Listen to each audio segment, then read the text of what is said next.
After Tutankhamun's tomb was opened in 1922, several people connected to the excavation died within a decade. Researchers eventually found a real biological explanation.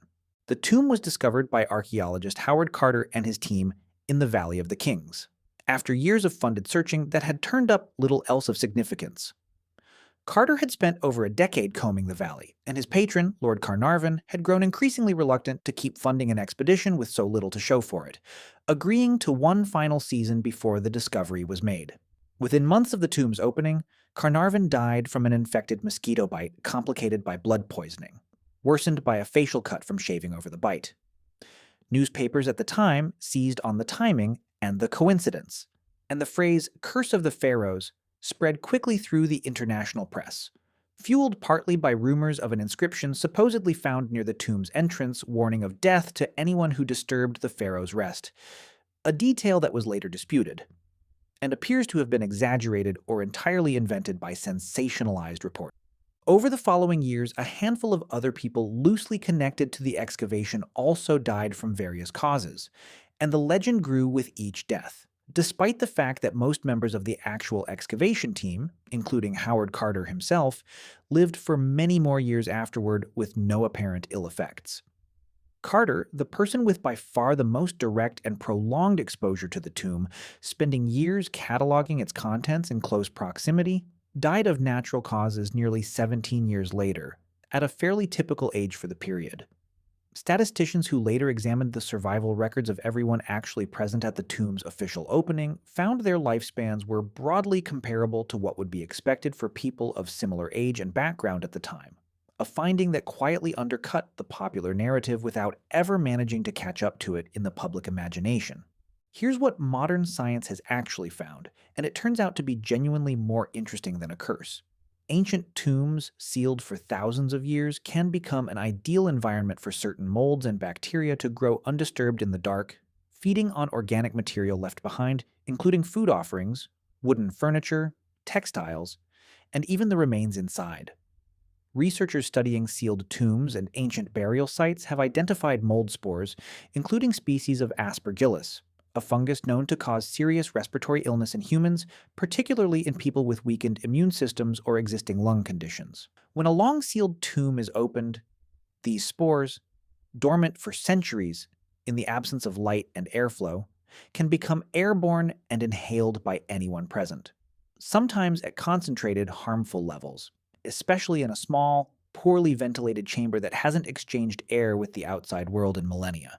This isn't purely theoretical speculation attached after the fact to explain away an old legend.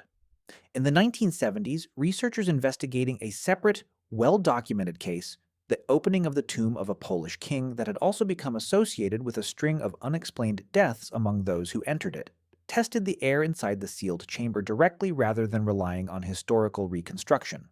They found high concentrations of toxic mold. Several of the people present during that particular tomb's opening did fall seriously ill afterward, giving researchers a rare, direct opportunity to test the air itself rather than piece together the exposure after the fact from incomplete records. Some researchers have also pointed to the potential buildup of certain bacteria and toxic compounds in ancient sealed spaces more broadly, though the exact chemistry and risk level varies considerably from tomb to tomb, depending on what organic material was originally sealed inside, how humid the chamber was, and how well it was preserved from cracks or minor air exchange creeping in over the centuries. There's also a more recent chapter to this story.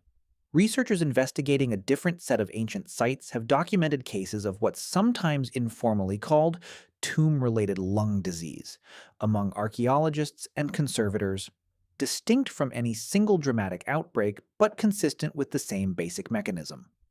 Repeated, low-level exposure to fungal spores and dust in enclosed, poorly ventilated excavation sites over the course of a career.